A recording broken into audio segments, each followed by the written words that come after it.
I don't know if we were allowed to know this or not, but I think one of your players told us that the challenge Friday was to hold Indiana State under 50 yards. I recognize not every matchup is sort of equal, but how much do you feel like you can maybe raise the bar for this defense already in terms of really sort of saying we expect some really impressive numbers out of you guys?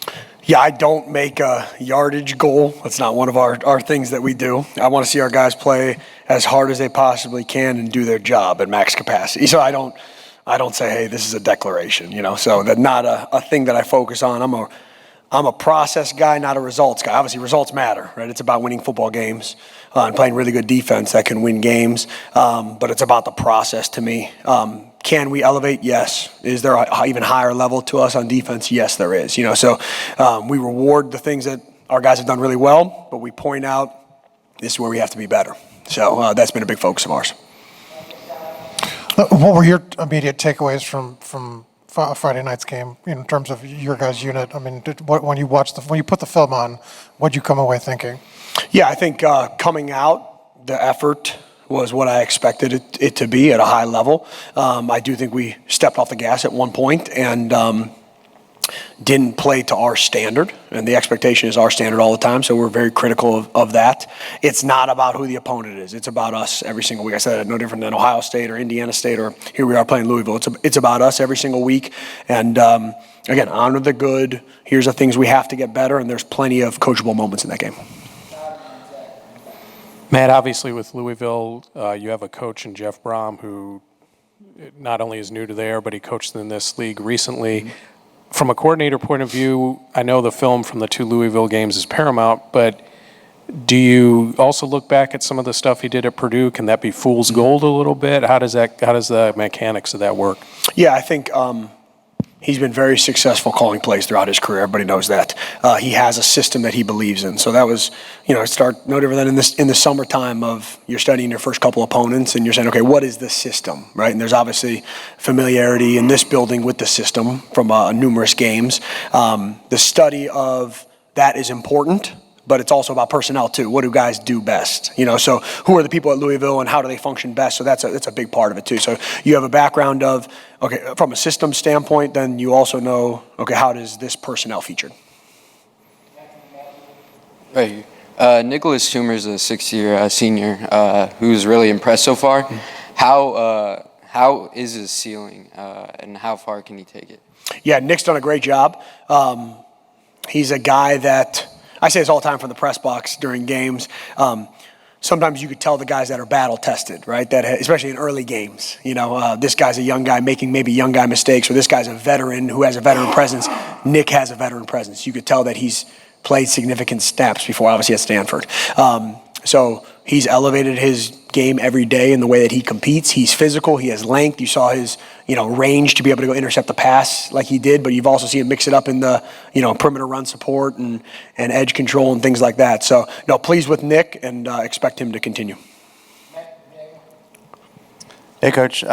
Marcus Burris is a guy that transferred in, but is still a young player. Wasn't at the previous school for very long.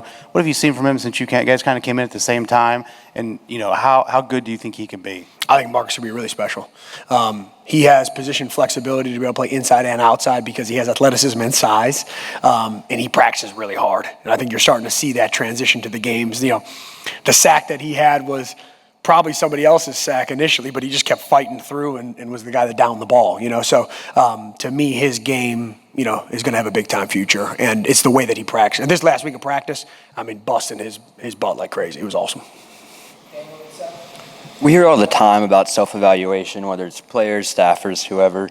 For you, as you kind of look back, a few games in here, how would you kind of evaluate yourself, where you've improved, and kind of what's the next step for you here? Yeah, I just take it one rep at a time. What can we do as a staff? What can I do as a co-DC and a safeties coach to say, okay, here's the best possible plan for our guys and to put them in position to be able to go execute that. And that's really all I care about, right? How do I try to, contribute in the best way possible? It's not, again, I'm a process guy, you know what I mean? So it's take the feeling out of it, good, bad, indifferent. Be objective. What does the film say that you're doing well or you need to get better at? Continue doing those things that you're doing well, and then address the things that aren't and keep fixing it. So that's what we've done every single. I'm not trying to give you a cop-out answer, but it's just, hey, one rep at a time. Your process. No matter who the opponent is, it's about us, and we just go to work. Obviously, as his position coach, you've been able to work with Lewis Moore quite a bit. Just, what's he kind of like as a person away from the field? Is there any kind of story that sticks out about him? He's awesome. He's a guy that is always checking on everybody. He cares. He's a great teammate. He'll come to me, hey, Coach G, you doing all right? He's that kind of guy. And he's high energy. He loves football.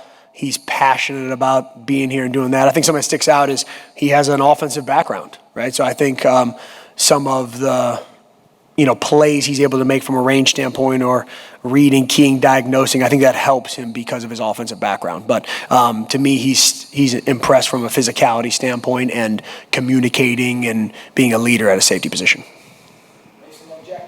Kind of looking at the performance of the front seven, whether it's the D-line or the linebackers, how would you assess how they've been playing through the first couple of weeks and what's next for them?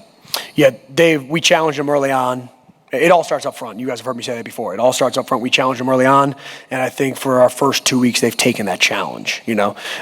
Each week, though, right, it's got to continue to climb. So that's been our challenge every single day. It's technique and fundamentals. That's what wins games, not some guru scheme, right? And we've challenged those guys, but I'm pleased with the effort from that standpoint. There's plenty to clean up from a technique fundamental standpoint, from a schematic standpoint, but the effort has been there, and I think they've been intentional about being physical. Yeah, sticking with the front seven, have you seen their play make things easier for the rest of the defense, like with the secondary and stuff when they're getting pressure? It always is, right? So rush and coverage work together. It's easy to cover people when you're pressuring a quarterback, right? So if you're able to get home with your 4 down or whatever pressures that we have, it takes pressure off of the back end guys. And the same thing for the run game. If you're able to, do a really good job winning your gaps or playing a gap and a half at times and things like that to take pressure off of secondary pieces, that's critically important. If you don't have that, right, then you end up in a lot of one-on-one situations in the back, and there's a time and a place for that, but you don't want to be in that situation all the time. Thanks, guys.